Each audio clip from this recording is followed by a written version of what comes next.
Caro investidor, é com grande prazer que lhe escrevo estas cartas.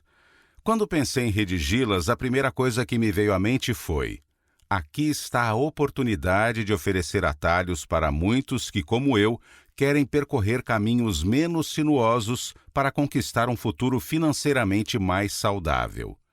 Atalhos esses que não tive na hora de fazer muitas de minhas escolhas pessoais ao começar no mundo dos investimentos, mas que fui conhecendo graças à curiosidade e à construção de uma história de sucesso nessa área. Quando escrevi a primeira versão deste livro em 2007, com meros 33 anos de idade, eu ainda não me considerava um profissional experiente, apesar de já ter uma grande lista de conquistas a comemorar em minha vida. Poucos anos antes, enquanto cursava a faculdade e cultivava em minha mente inúmeras incertezas quanto ao futuro, eu lamentava a escassez de orientações para muitas das angústias que sentia. Vez ou outra encontrava dicas nos jornais sobre como preparar um bom currículo ou como me portar em uma entrevista de emprego, mas sentia falta de opiniões experientes sobre carreira e renda. Via colegas de classe evoluindo profissionalmente, mas mesmo os que estavam ganhando melhor ou trabalhando nas empresas mais desejadas, nutriam uma angústia quanto a seu futuro.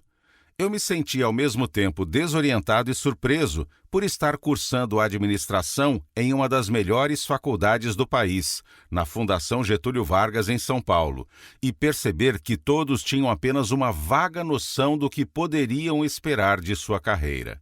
Anos antes, imaginara que as coisas seriam um pouco mais fáceis após passar em um vestibular extremamente exigente. Mas o máximo que eu conseguia enxergar em meu futuro, lá pelo 4º e último ano de faculdade, era uma grande interrogação. Sempre fui de cuidar muito de meu amanhã, provavelmente uma das lições mais significativas que aprendi com meus pais. E eles, por sua vez, devem isso às suas origens.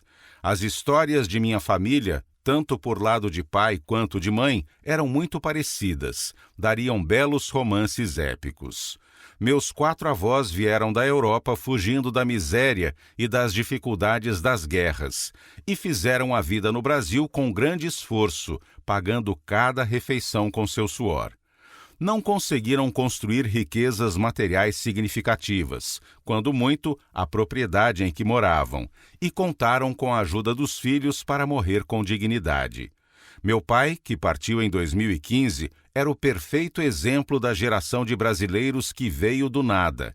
A família tinha apenas uma terra na roça e que, com muito sacrifício, conseguiu alcançar um padrão de vida confortável e custear um bom nível educacional aos filhos.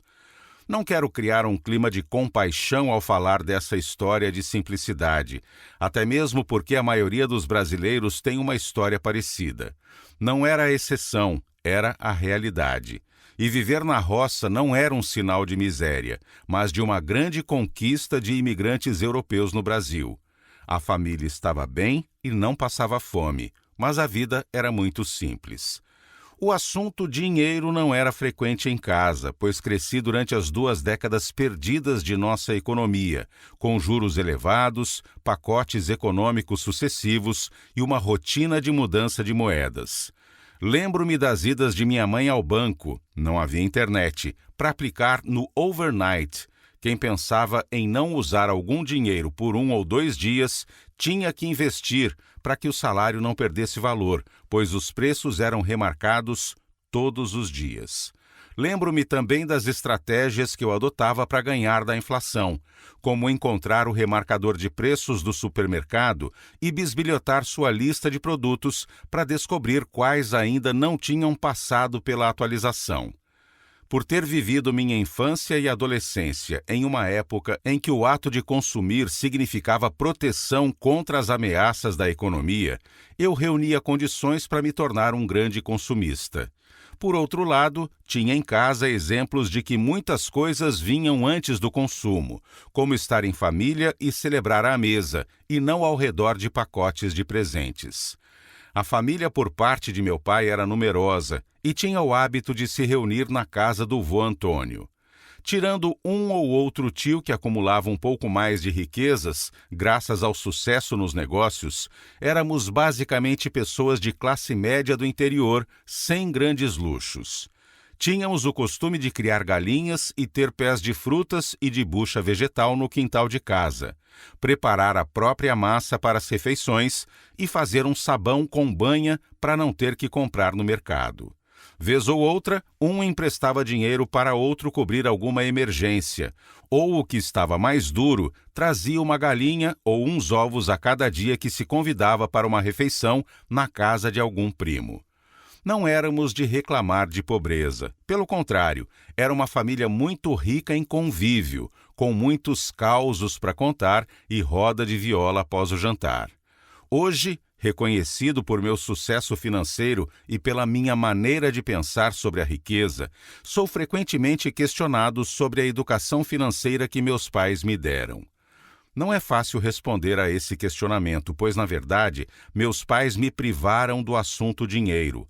Algo sábio de se fazer em uma época tão confusa que nem eles sabiam ao certo como cuidar dos seus trocados.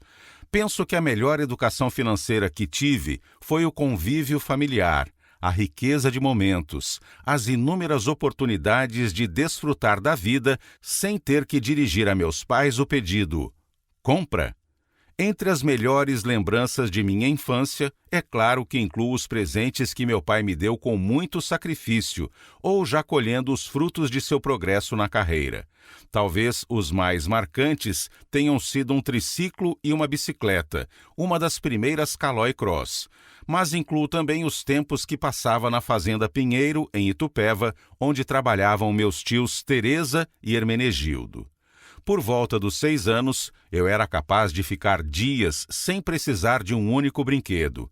Minhas diversões eram subir no pé de amora, colher ovos de pata em meio à plantação de abóboras, observar a vacinação dos porcos, acompanhar a ordenha das vacas e comer bananas até não aguentar mais, só para ter mais cascas para jogar às galinhas. Na casa de meus tios Donatella e Fernando, não era diferente. Eu passava a maior parte do tempo sentado sob pés de jabuticaba e mexerica, comendo frutas e conversando com meus primos. Nas casas de meus tios Pasquale e Bete, eu até encontrava muitos brinquedos, dos filhos deles, mas a grande diversão estava nas visitas à oficina de caminhões da família para acompanhar as regulagens de motores. É por isso que eu acredito que tive, como tenho até hoje, uma vida muito rica, pois foi rica em experiências. Brinquedos até eram bem-vindos, mas foram apenas um detalhe durante boa parte de minha infância. Quando meu pai deslanchou na carreira e pôde nos oferecer um padrão maior de consumo, brinquedos e jogos passaram a ser mais presentes em minha vida, mas mantiveram o papel coadjuvante. Na pré-adolescência, minhas diversões favoritas eram o desenho e a caça de livros interessantes em estantes infanto-juvenis. Mérito de minha mãe, que viu na biblioteca próxima de casa o local ideal para eu estudar sem distrações. Assim, mesmo sem gastar com livros, ela me proporcionou uma adolescência repleta de conhecimento e informação. De todos os gastos que meus pais tiveram com os filhos, certamente o maior foi com nossa educação. Eu e minha irmã nunca recebemos mesada. Não tive renda até os 22 anos. Estudei em faculdades públicas e não tive grande parte dos gastos típicos de um adolescente. Escolhi o caminho dos esportes, passando longe de vícios e trocando roupas de grife por agasalhos de competição. Até os 24 anos, mal me preocupava com meu futuro profissional ou com renda. Esse é um resumo de momentos marcantes que ajudaram a moldar minha personalidade. Não há lições a tirar de minha história até então, a não ser o fato de que ela pode ser bastante parecida com a sua.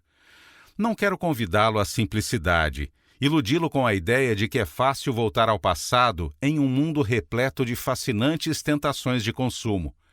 Não gosto de fazer apologia da pobreza. Convencê-lo de que um dos caminhos para ficar rico é ter uma vida espartana com contenção extrema de consumo e sem ambições.